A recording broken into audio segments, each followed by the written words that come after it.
سب کو عمل کی توفیق عطا فرمائے. جمعے کی نماز کے بعد ایک نکاح ہے, بڑا خاندانی نکاح ہے. ہماری مسجد کے انتظامیہ کے ایک بڑے سرکردہ کارکن ہیں اور انتظامیہ کے ممبر ہیں. ان کے بڑے بیٹے کا, بڑا بیٹا ہے نا, بڑے بیٹے کا نکاح ہے. ماشاءاللہ دولہا بن کے بیٹھے ہوئے بھی ہیں ماشاءاللہ, عالم بھی ہیں, سال بھی لگا ہوا ہے ان کا تبلیغ میں ماشاءاللہ.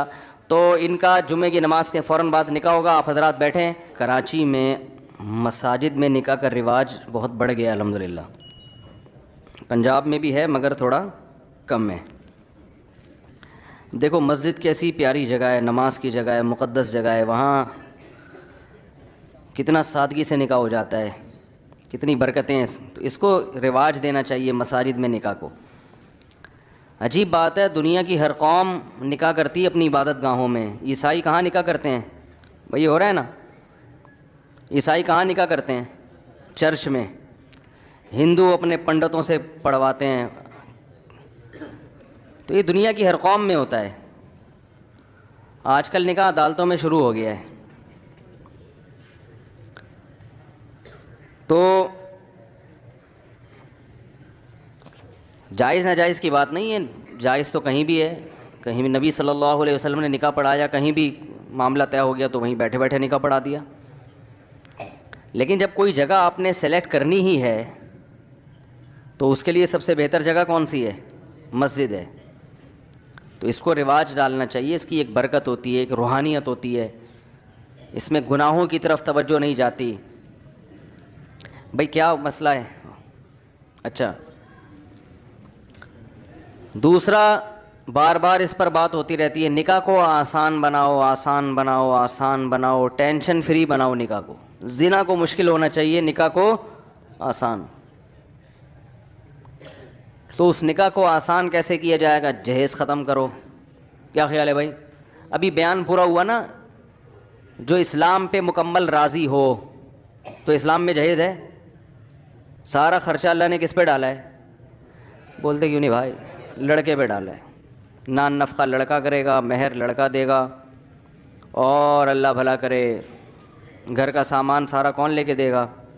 لڑکا دے گا. تو سارا وہ اسٹینڈرڈ بھی وہی ہونا چاہیے جو لڑکی والوں کا اسٹینڈرڈ ہے, اس حساب سے.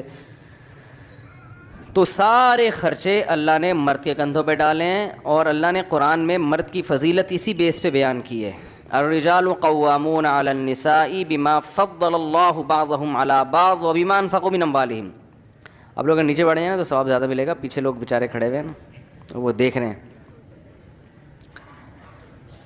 تو الرجال قوامون علی النساء, اللہ تعالیٰ فرماتے ہیں کہ مرد کو ہم نے حاکم بنایا ہے. عورت غلام نہیں ہے, محکوم ہے. محکوم میں اور غلام میں فرق ہوتا ہے. دیکھو جو بھی وزیر اعظم ہے, جو بھی صدر ہے, وہ حاکم ہے. ہم کیا ہیں؟ محکوم ہے نا. اب خواتین کہتی ہیں ہم کیا مرد کے ماتحت ہیں؟ تو بھائی جب آپ حکومت کے ماتحت ہو, اگر اس میں ذلت نہیں ہے, پولیس کے ماتحت ہوتے ہیں نا نیچے لوگ, آپ کا باس, آپ اس کے ماتحت ہیں, تو یہ کیا مطلب جو امپلائی ہیں وہ غلام ہیں کیا باس کے؟ بھائی ماتحت ہیں. ماتحت کا مطلب یہ ہے کہ تبلیغ میں جاتے ہیں, ایک امیر ہوتا ہے, باقی سارے ماتحت. تو ہو گئے ہم ماتحت ہیں بھائی.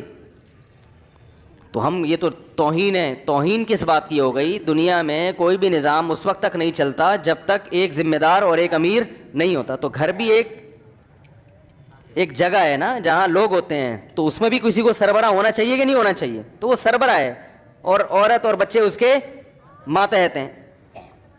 تو ماتحت ہیں. تو اللہ نے بیان کیا کہ مرد کو بھی ہم نے زوجہ پہ کیا بنایا ہے؟ حاکم بنایا. عورت ماتحت ہے. تو اب کیوں حاکم بنایا؟ اس کی دو وجہ اللہ نے بیان کی ہیں. ایک بما فضل اللہ بعضهم علی بعض, اللہ نے بعض کو بعض پر ویسے ہی فضیلت دی ہے.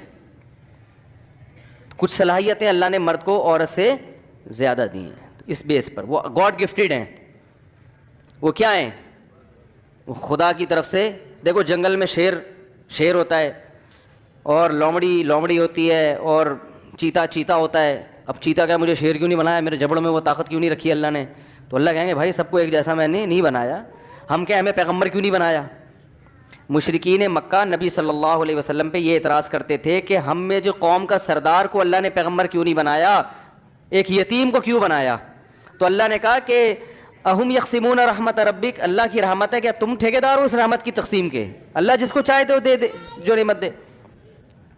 تو اسی طرح اللہ تعالیٰ نے مرد کو آدمی بنا دیا, عورت کو عورت بنایا. تو اس کی ایک وجہ تو اللہ نے مرد میں کچھ صلاحیتیں زیادہ رکھی. دوسری وجہ جو اصل میں فوکس کر رہا ہوں, بما انفقوا من اموالہم, اللہ فرماتے ہیں وجہ اس کی ہے کہ مرد عورت پہ مال, بولو نا بھائی, خرچ کرے گا. یہ اسلام میں سسٹم 100% غلط ہے کہ عورت بھی کمائے اور مرد بھی کمائے, اور مرد عورت کی کمائی کھائے, یا عورت اپنی کمائی خود مرد ذمہ داری نہ اٹھائے.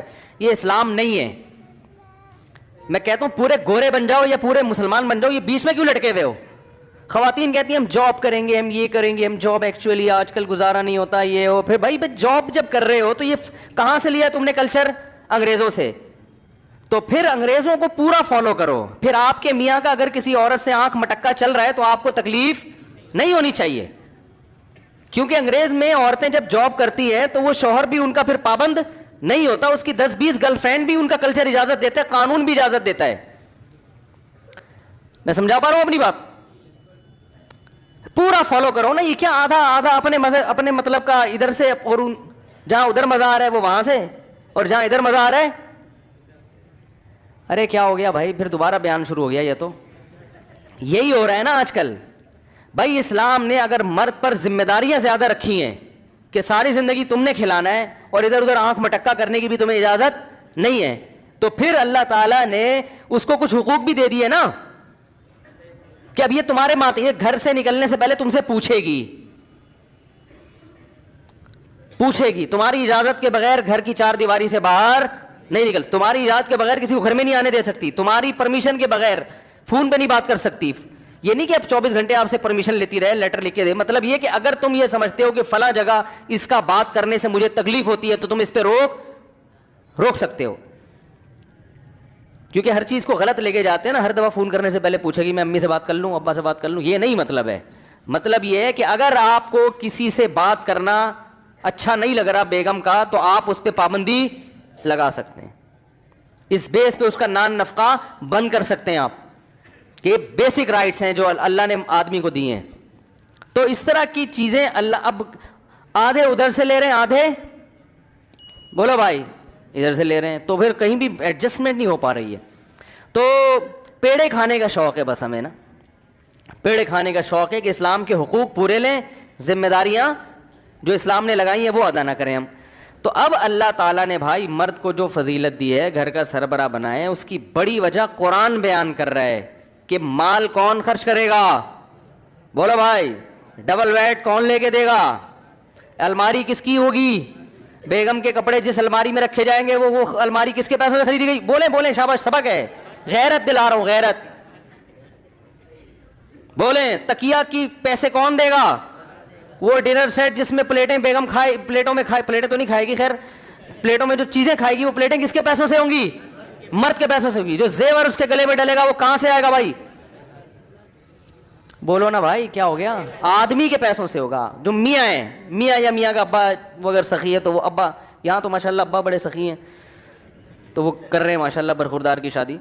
تو یہ سارے خرچے اللہ نے کس پہ ڈالے, صوفے میں جو مہمان آ کے بیٹھیں گے تو وہ صوفے کس کے ہوں گے بھائی, چاہے وہ فولڈنگ ہو چاہے وہ قابل فولڈ نہ ہو, وہ آپ کی ہیڈک ہے. لیکن پیسے کس کے ہوں گے اس صوفوں پہ, پیٹی کس کی طرف سے ہوگی, بولو نا, بول سبق. یہ کلاس ہو رہی ہے باقاعدہ. اب آپ اپنی مرضی سے بیٹھے ہیں, میں نے نہیں بٹھایا, جانا چاہے جا سکتا ہے. اب آپ اپنی مرضی سے بیٹھے ہو تو وہ جو ہے نا پلیٹیں کس کی ہوں گی بھائی, چولہا کہاں سے آئے گا, مرد کے پیسوں سے.